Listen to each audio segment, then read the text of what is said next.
Hello and welcome to Game Design Live. My name is Jared Richardson.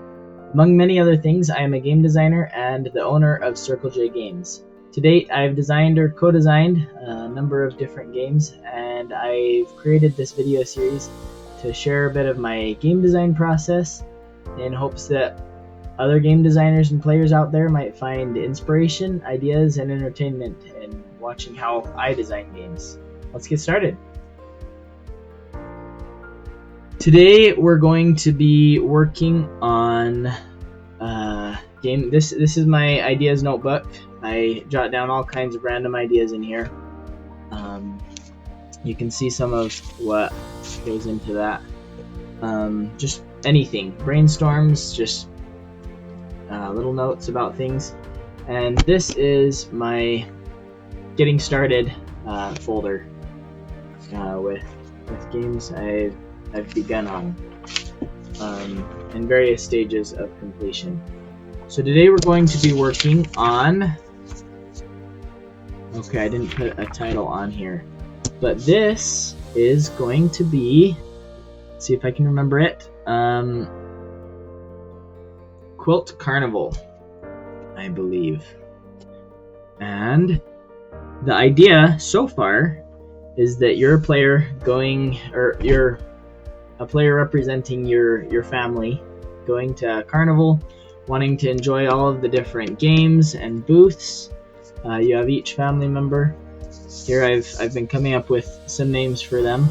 So this is a quilting game, and so the family member names, you've got the dad, Mr. Catch Stitch, the mom, Mrs. Blanket Stitch, and then I've decided to switch this around, but you've got a couple twin sisters, Whip Stitch and Slip Stitch. And then you've got a brother, Ladder Stitch, and then a baby brother, Zigzag Stitch. And that's the Stitch family. So as the Stitch family, you're going to the carnival, and you're wanting to participate in as many different games as possible, working on creating a quilt. I think with this idea, I was trying to bring it all to one page, which I want to do eventually, but for now this is more visible, at least with handwriting. So you're going to be sending your family members out to different booths and collecting based on your accuracy and the booth that you visit, different prizes based on these games, these carnival games. So this one is going to be a strawberry block, or a set of strawberry blocks in these shapes corresponding with your accuracy, or edging. I need to look up the official name for that, but whatever you put around the edge of a quilt to kind of tie it off, finish off the edges. Looked up the name several times and I don't seem to remember it, but the final version will have the right name. The other side here, let's see, I've been thinking about scoring, so you're going to put these different sized shape chunks of blocks, these polygons, in your quilt, and then at the end of the game you're going to score 1 point per block in the largest completed rectangle. So that's going to incentivize players to fill out their quilt. If edging fully encloses a rectangle, then you get 1 or 2 points. I think I settled on 2, but no, maybe 1.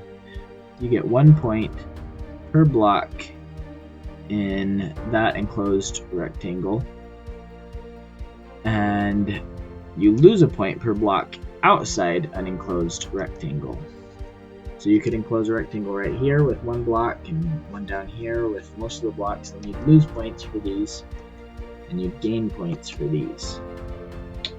I might have changed that to just gaining points for blocks inside rectangles, but we'll see how it comes out.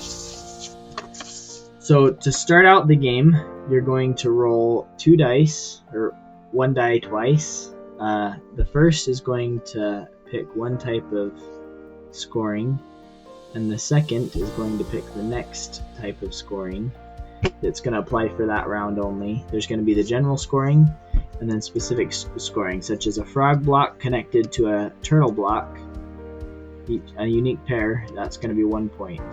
Or a block surrounded by 3 non-matching blocks. I don't know why that looks like an 8, because it can't be. Oh, it is, yeah. A block surrounded by 8 blocks that are different than this one.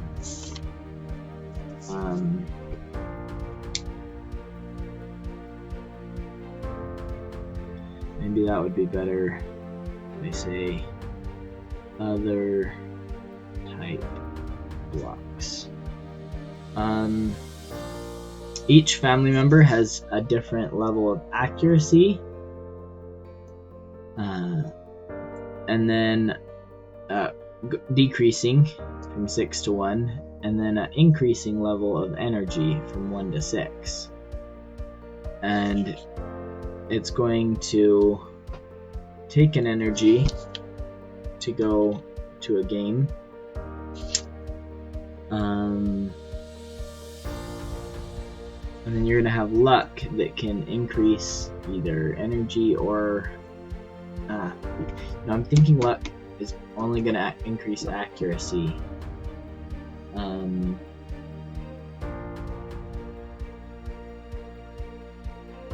Yeah. So, you've only got energy.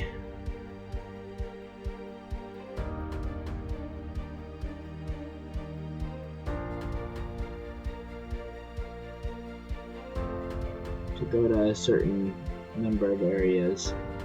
And I want this to be worker placement. I'm not 100% sure how. I was thinking of having limited times that the place can be visited, or maybe it has an increasing cost in time.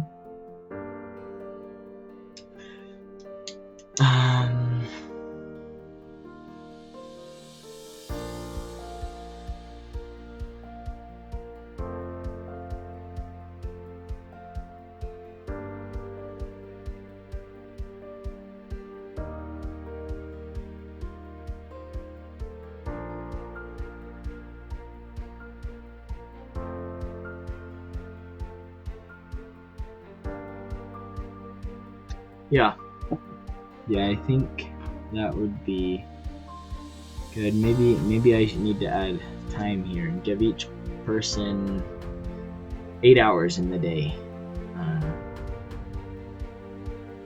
And if you visit a spot, if you're the first one, that takes 1 hour. If you're the second one, that's going to take 2 hours, 3 hours, etc.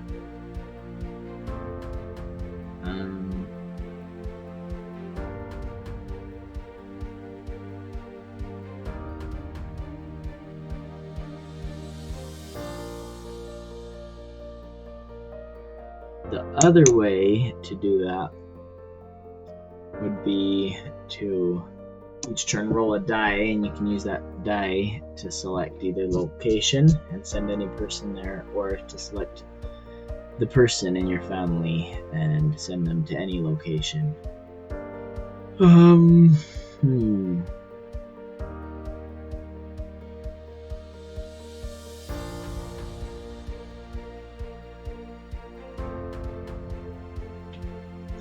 I want each player to have their own sheet, but what I'm debating is whether there should be a center sheet as well, so super interactive worker placement, or whether every player should have their own sheet and they're just blocking themselves.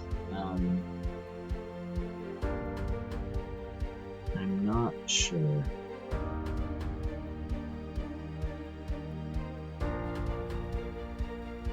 Because I really like the roll and write games. This is going to be a roll and write game. I really like roll and write games where everybody has their own sheet, and they're all participating individually. But I also like the idea of a shared board blocking each other, that sort of thing.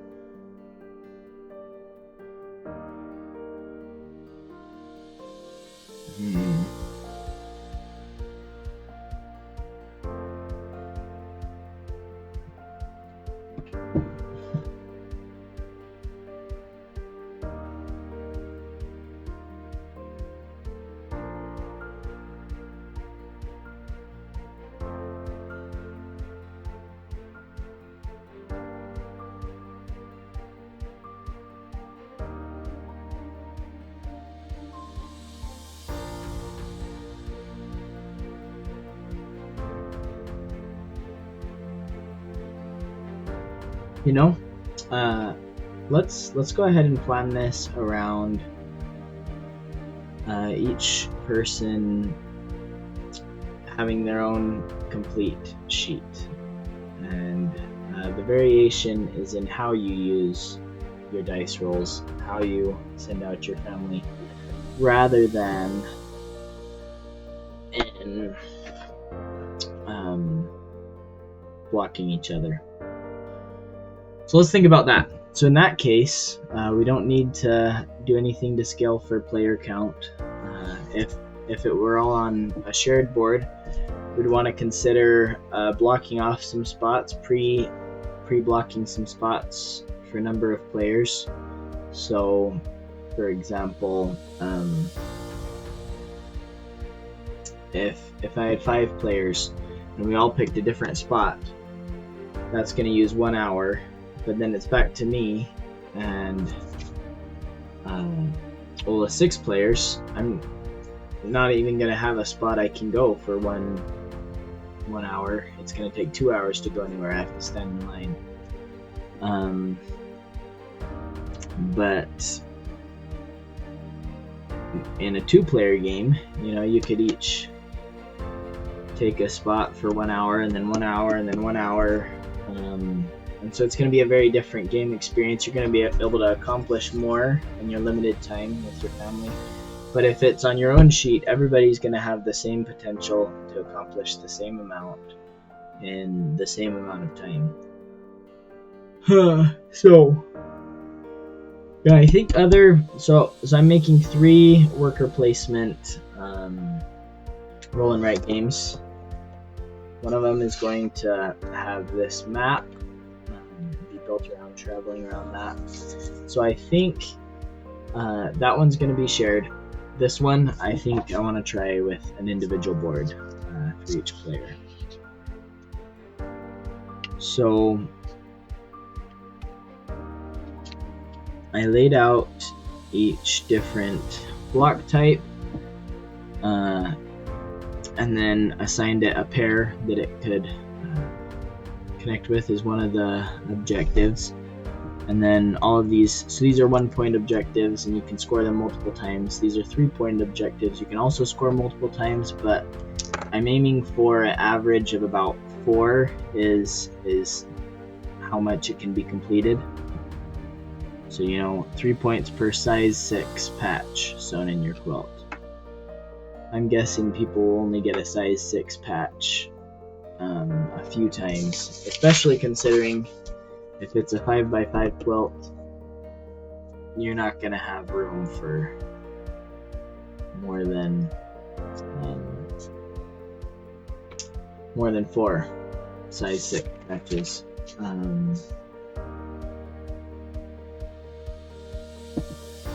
And then luck. Yeah, luck is going to increase accuracy.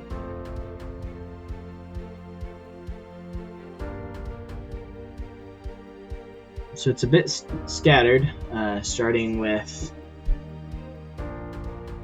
a partially made game. I've been jumping from thought to thought, from idea to idea that I've had. Let's just go ahead and on the back here, sketch out kind of how we would like it to be laid out, to make sure that there's room for everything. Probably we'll need no more than half of the sheet for locations. I'm thinking I want to lay them out horizontally. So probably take this half of the sheet. I want to account for some margins and different paper sizes. Divide that into our... Let's go ahead and do our 6 locations like this. Make them a little bit smaller. And then right here, we can put maybe a reference or aid. Each location is going to have energy value or accuracy value. Accuracy. And then we're going to have 1, 2, 3, 4, 5, 6, etc. And then we're going to have the different polygons that they can create with different blocks, and then we're going to have edging. So that's going to be each location. I don't think we need numbers. Maybe we should put a little bit more restrictions on there. So we're going to have location number. It's going to be 5. For this one, 1, 2, 3, 4, 5, 6. And then we need visiting spots. I'm guessing something like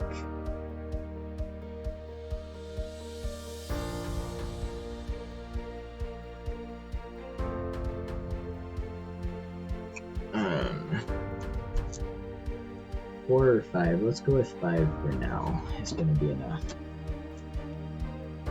The maximum number of times something can be, some people can visit. We've only got energy for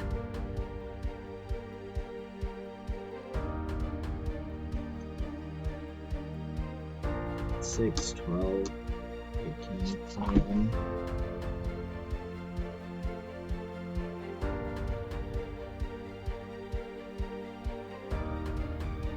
I don't know. Let's bump it up. If somebody wants to take their whole day, visit a place, let's give them the option. But we'll need no more than 8, because nobody has more than 8 hours to spend waiting for a game. Okay. There we go. So that's going to be what each of those boxes looks like. This is going to be part game design, part graphic design. I enjoy them both and usually do them both simultaneously. That helps the game to feel cohesive and well laid out if I'm thinking about both of them. Okay, so we're going to have our goals. Goal number 1, goal number 2.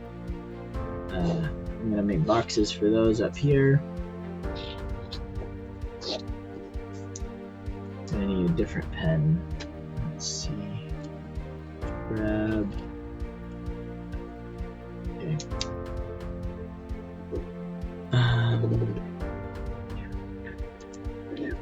Okay. Now, under that,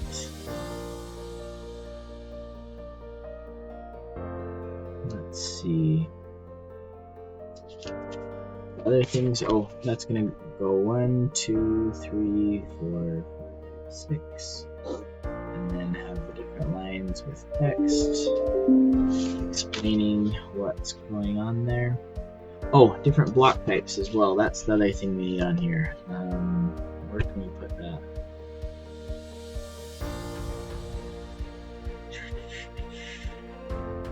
Guess we could do the other corner.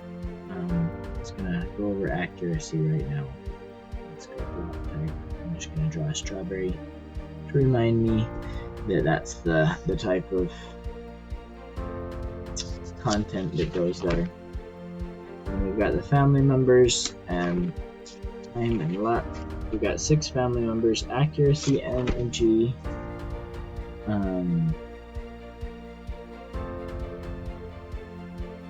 Oh, we need our quilts.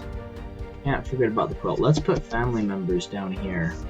our quilt right here. Make the quilt nice and big, because remember, people are going to be drawing their blocks into the quilt, so we want to give them plenty of room for that. And that's going to be 5 by 5. Give us close to 1-inch squares. I think that's plenty of room. There we go. And family members, we're going to have the die number 1, 2. Let's make sure I remember that this is going to be a die, and etc. I usually only take the time to detail out the first item or two, and as far as layout goes, and then I remember that the layout stays the same. I will detail out where content is different, so all this edging is going to be the same, so I didn't take the time to do that, but the different block layouts are going to be different, so I took the time to draw those, and I took the time to write out each of the different scoring conditions. And that probably took me an hour or so to think up all of them. I'm gonna have a picture. Let's put a smiley face in there. And then we're going to have accuracy and energy. For the first one, that's going to be 6, that's going to be 1, that's going to be 5, that's going to be 2. And then we also want to add in a row for time. That's what we just decided. And they're going to have 8 hours. So we're going to make probably 8 boxes to represent those 8 hours. And I'm going to need to probably lay that out vertically, not horizontally. Okay, so that's the time. And then I also want to add a side over here for luck. This is opportunities to increase accuracy or to change die rolls. Aside from the starting die. I don't know, maybe they could change and have completely different objectives than the other players. They wouldn't know what's coming, they wouldn't know whether that's better or worse. But let's go with that. Luck. Maybe we can start out by giving everybody, I was thinking of 10, but yeah, maybe that's a good starting point. Let's give everybody 10 luck. Anything else that we're missing on here? Oh, we want names. Names are really fun. Let's put the name under the picture. Box around that so I remember it. Anything else? Okay. I think we're ready to go and make the first playable prototype.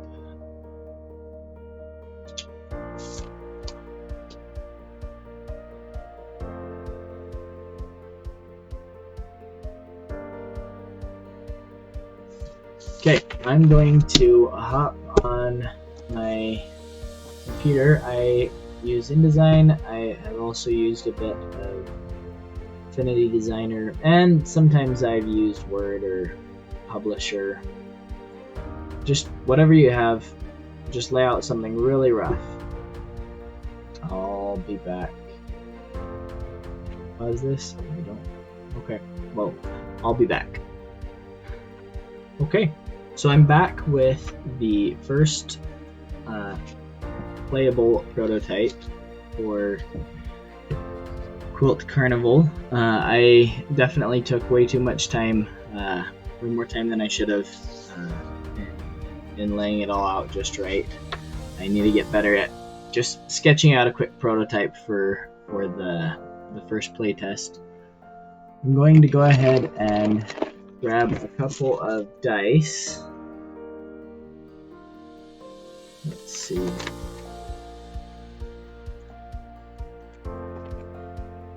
Okay, we're going to roll one die for the first objective for the game and one die for the second objective.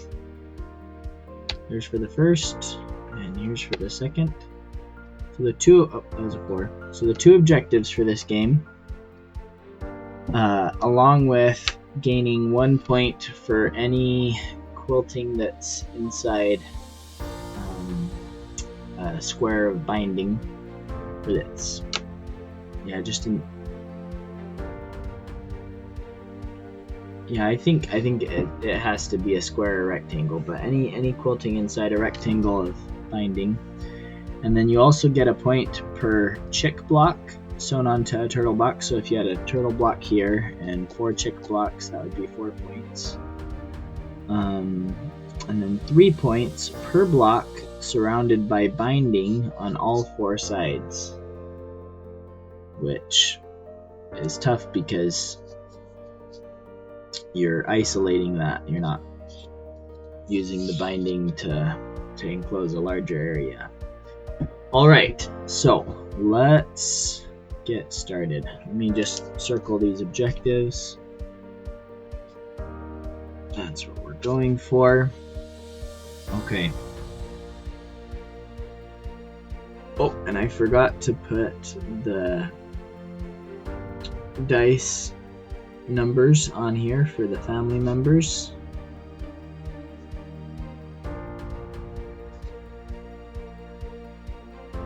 And my general rule when there's a limited availability for spots or a limited availability for these workers is to say, if you roll something and you can't use that, then you need to then you're able to go up or down by 1. So if I rolled a 6 and you didn't have any more energy, then I could use it as a 5 or as a 1.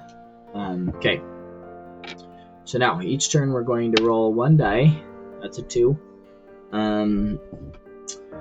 Which means that I can place any or send any of my family members to this game up here. You know, I think I probably thematically should give each of the games a name.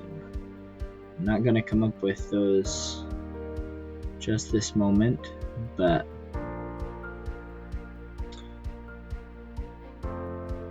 and also these blocks are going to change. When I was designing it, I had easily accessible some icons for dice, some icons for quilt blocks, but these are not what is going to end up on the final product, because these are blocks for one of our spring games, and this is going to be a summer game, so it's going to have summer themed blocks. But you know, maybe this activity is bobbing for apples. Is that more of a fall carnival thing? Maybe so. I don't know. But you know, each of the games can be something different, like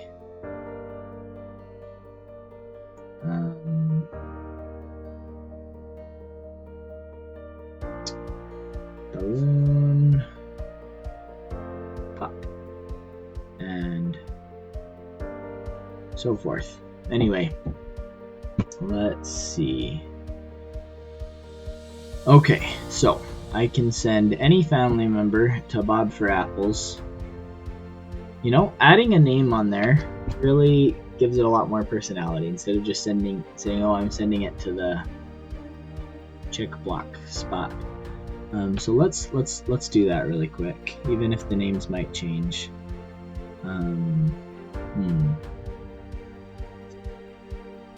Bean bag throw. And then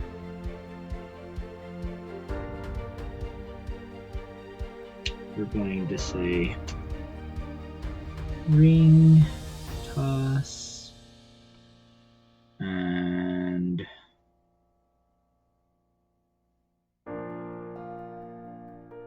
let me quick do a little Google search for Carnival games. Carnival games. Okay, you've got cakewalk. What is a cakewalk? Musical chairs with cake. Okay.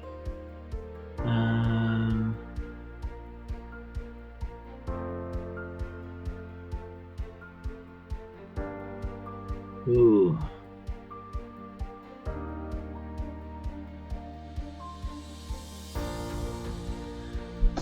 Yeah, let's do. We can make it our own.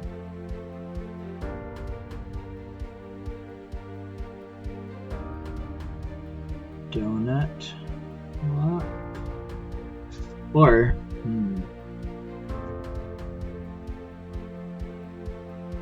donuts on a string. And then what's another?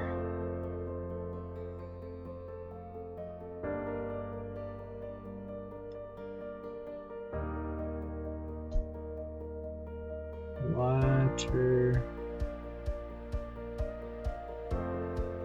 balloon.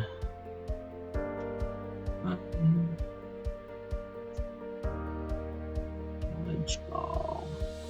Okay, those are our different games for now. And then the grand prize, the grand game, where you're competing in all of these to win quilt blocks, quilt squares, and add those to your quilt for the grand. And maybe that should be actually right here, surrounding this. These are the specifications. The quilting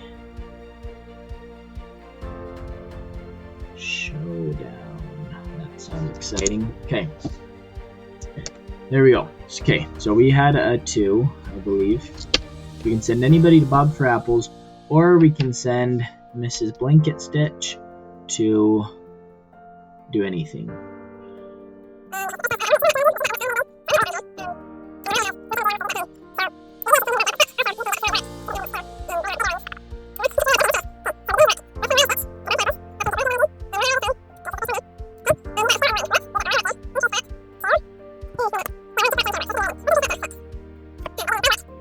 Okay, let's see.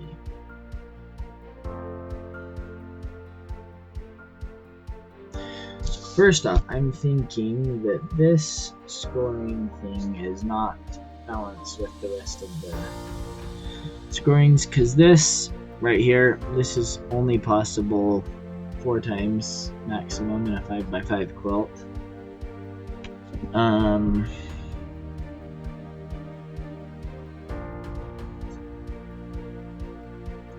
That one's only possible 4 times.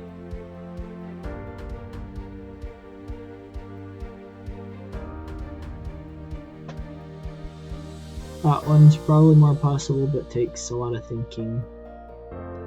That one's possible 4 times. That one's possible 4 times. A 5x5 quilt. So that one is the outlier. So let's first fix that.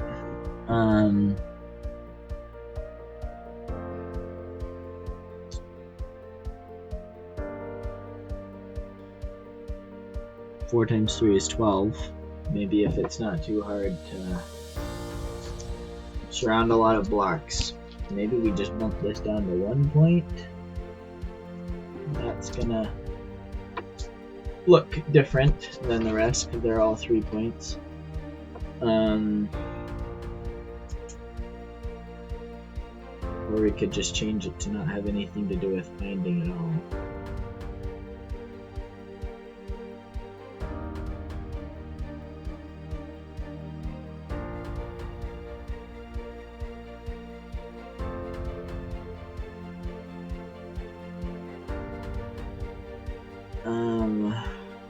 Let's see.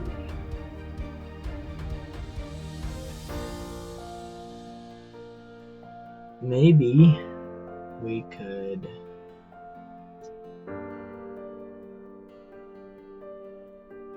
see nothing. I visited nothing more than 4 times, just because that takes 5 hours.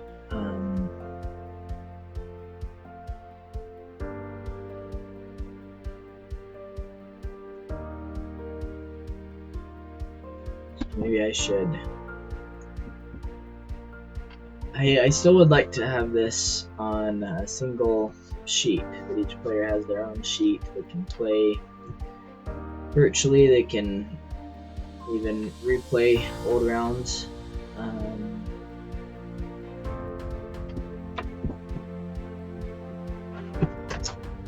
Just need a way to tighten it up. Maybe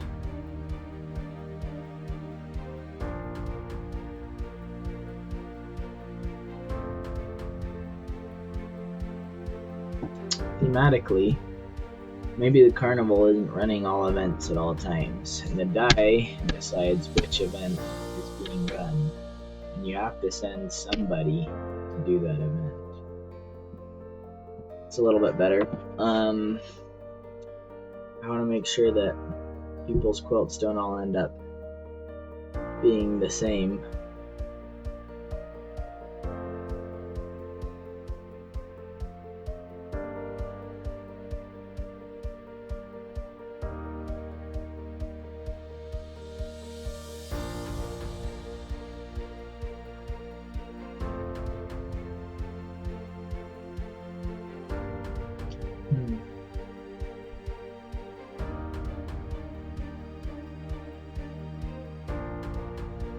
I do like that there's the 2 ways that a family member can be eliminated, either by running out of energy or running out of time.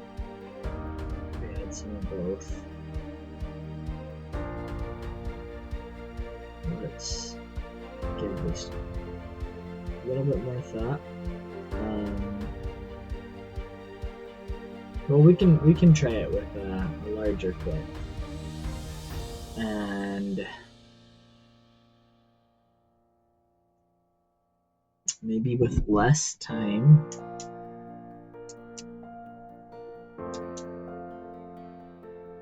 To make that a more precious commodity.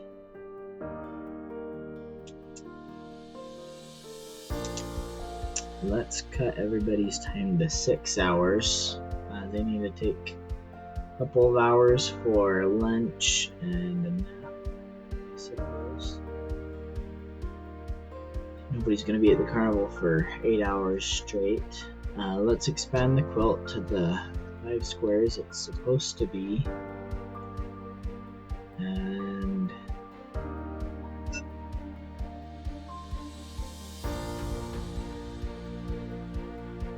let's go ahead and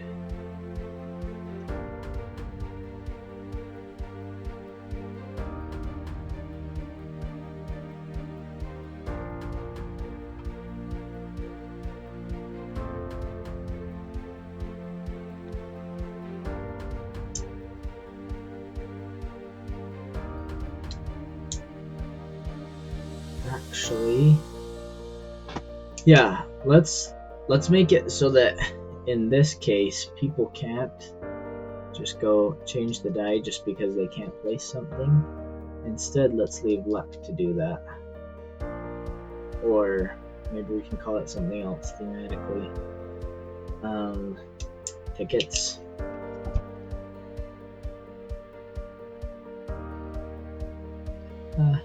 That works for now. So you can use luck to either increase somebody's energy, increase somebody's time, or change a die value. And if you use it too soon, then you might be stuck with bad rolls.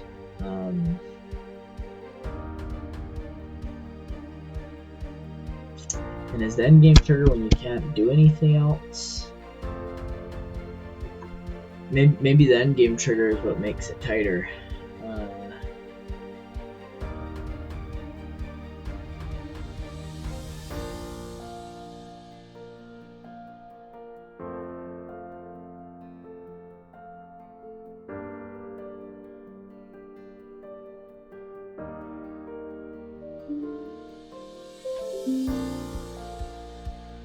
Let's see. We're cutting everybody's time down to 6 hours. Maybe let's cut the spots at each activity down to 6. And once